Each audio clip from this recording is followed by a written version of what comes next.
Bob, welcome to the Thomas Hayes Morrison Show. Yeah, this is exciting. It's like you're getting ready for a big vacation, and I'm sure you'll have a hard time resting well tonight. It's the day before the rest of your life.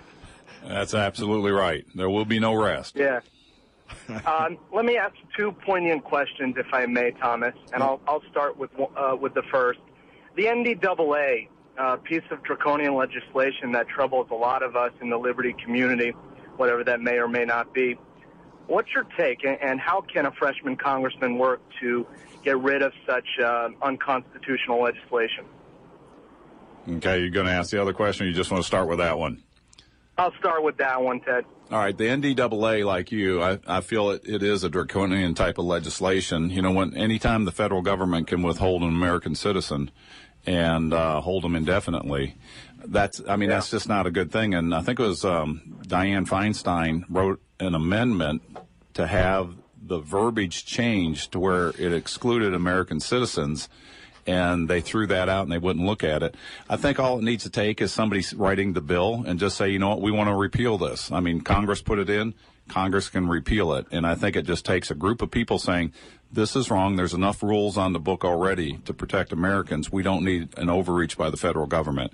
And it's unconstitutional. I mean, it just goes against our constitutional principles.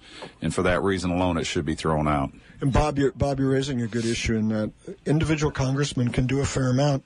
Excuse me. But if they're grouped with other like-minded congressmen, they can be hugely powerful. And I want to say off the top of my head, after 2010, there were 82, quote, Tea Party congressmen, for lack of a better term, or people who are devoted to the Constitution. I believe most of those are going to hold their seats, if not all of them, and this time around. And I believe there's going to be more people added to that. And so if you have a group of 120, 130, 140 congressmen who are vehement defenders of the Constitution and what's going on, they're going to have a huge impact on the Congress. Huge. Yeah, what's your other question? What's your other question? We need to continue with that momentum, Thomas. And my other question is a real direct question about the footage of Building 7, the third building that collapsed in 7 seconds on 9/11/2001. Ted, have you reviewed the footage of Building 7? And if so, are you demanding a new investigation?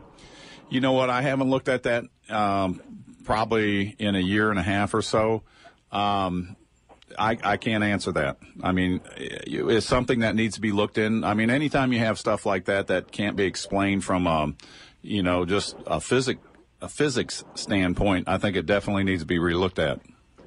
You know, Bob, this is not a conspiracy. There's a group of architects and engineers that are asking that very question. Yeah. And I think, if it's the Al-Qaeda that was responsible for this 47-story building falling into its own footprint with not a mention of it in the entire 9/11 Commission, then we deserve to have that justice. And now, 11 years later, I think it's time we stop looking at this as a taboo topic and start dealing with the facts. It's a really good point, Bob. And that really is, and it's something that does need to be looked in, but I haven't focused on that.